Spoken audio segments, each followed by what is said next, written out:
చేసినప్పుడు ఖచ్చితంగా తప్పు ఎవరు చేసినా జైలుకి వెళ్లాల్సింది. రైట్. ఇకపోతే మాణిక్యాలరావు గారు, మీరు తెలుగుదేశం పార్టీ నాయకులుగా ఏం చెప్తారు?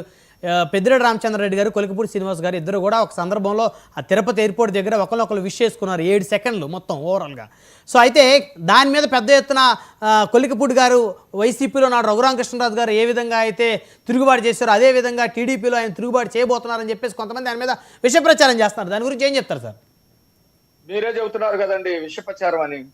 ఖచ్చితంగా అది విష ప్రచారమే. ఎందుకు అట్లా కనబడితే పాలో అంటే పలకరిస్తే తప్పే ఉంటది.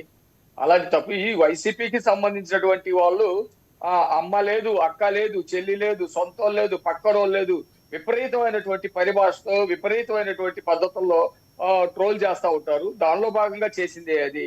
పలకరిస్తే తప్పే ఉంది. సో టీడీపీ అయితే బలంగా కొలికపూడి గారిని బలంగా విశ్వసిస్తుంది, ఏం అనుమానం వ్యక్తం చేయట్లా. ఏ విషయంలో అయితే పలకరించడంలో తప్పు అనేది నా అభిప్రాయం. Okay right. మళ్ళీ వస్తాను మాణిక్యాలరావు గారు. మనతోటి